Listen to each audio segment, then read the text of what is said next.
అందరికీ నమస్కారం అండి. ఈరోజు అతి ముఖ్యమైన రోజు నా జీవితంలో. రాజ్యసభ సభ్యుడిగా నారా చంద్రబాబు నాయుడు గారు, మా నేషనల్ తెలుగుదేశం పార్టీ ప్రెసిడెంట్ గారు ఈరోజు నాకు ఈ అవకాశం కల్పించారు. అలాగే national working party president Nara Lokesh గారు అదేవిధంగా నా మీద ఒక ట్రస్ట్ పెట్టుకొని ఈరోజు ఈ జాబ్ని ఇంట్రెస్ట్ చేశారు. దానికి వాళ్ళిద్దరికీ కూడా జీవితాంతం రుణపడి ఉంటాను.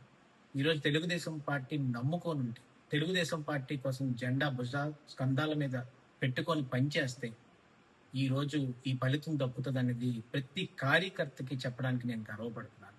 ఈరోజు కార్యకర్తలందరూ కూడా ఆ 5 ఏళ్ళు అపోజిషన్లో ఉన్నప్పుడు ఎంతో కష్టపడ్డారు, ఎన్నో సహకారం చేశారు, ఎంతో మంది ప్రాణత్యాగాలు చేశారు, ఎంతో మంది బాధలు పడ్డారు. వాళ్ళందరికీ కూడా నారా లోకేష్ గారు, నారా చంద్రబాబు నాయుడు గారు ప్రతి ఒక్క వేదిక మీద ఒకటే మాటిస్తున్నారు: కష్ట సమయాల్లో నిలబడినోడికి పార్టీ ఎప్పుడు నిలబడుతుంది అన్నది ఈ రోజు అది ఉదాహరణ.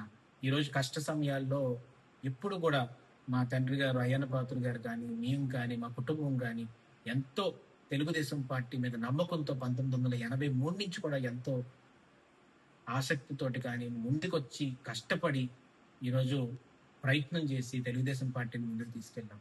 అది గుర్తు పెట్టుకొని ఈరోజు నారా చంద్రబాబు నాయుడు గారు నేషనల్ పార్టీ ప్రెసిడెంట్ టీడీపీకి, ఈరోజు పల్లా శ్రీనివాస్ గారు స్టేట్ పార్టీ ప్రెసిడెంట్, అలాగే నారా లోకేష్ గారు వర్కింగ్ పార్టీ ప్రెసిడెంట్, అందరూ కూడా ఈరోజు కూర్చొని ఈ నిర్ణయం తీసుకోవడం అనేది నేను ఆజన్మాంతం తెలుగుదేశం పార్టీకి, నారా చంద్రబాబు నాయుడు గారికి, నారా లోకేష్ గారికి, అలాగే మా పార్టీ ప్రెసిడెంట్ పల్లా శ్రీనివాస్ గారికి అందరికీ కూడా హృదయపూర్వక కృతజ్ఞతలు, నమస్కారాలు తెలుపుకుంటున్నాను.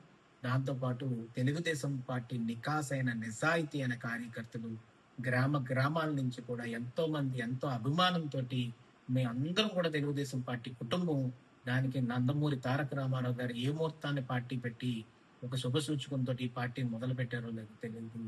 అలాంటి ఆయన్ని ఇన్స్పిరేషన్ గా తీసుకొని ఈరోజు రాజ్యసభ సభ్యుడిగా చింతకాయలు విజయ్కి ఈరోజు పార్టీ ఇంత గౌరవం ఇచ్చిందంటే అదంతా కూడా తెలుగుదేశం పార్టీ దయ వల్ల వచ్చిందని చెప్పి ఈ సందర్భంగా సవినీయంగా మనం చేసుకుంటూ మరొక్కసారి మా national party president Nara Chandrababu Naidu గారికి, working party president Nara Lokesh గారికి ఇద్దరికి కూడా ఆ జన్మంతో రుణపడి ఉంటాము అని చెప్పి ఈరోజు నాకు ఈ అవకాశం కల్పించినందుకు అందరికీ కూడా హృదయపూర్వక కృతజ్ఞతలు తెలుపుకుంటూ జై తెలుగుదేశం, జై చంద్రబాబు, జై నారా లోకేష్ గారు, ఎన్టీఆర్ అమర్. Thank you.